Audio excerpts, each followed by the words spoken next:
You ask Tiger to solve.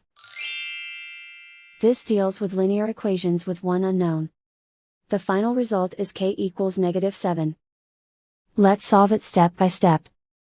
Group all k terms on the left side of the equation. Add 2k to both sides.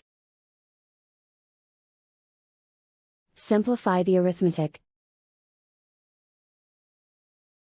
Group like terms. Simplify the arithmetic. Convert the k into a positive number. Multiply both sides by -1.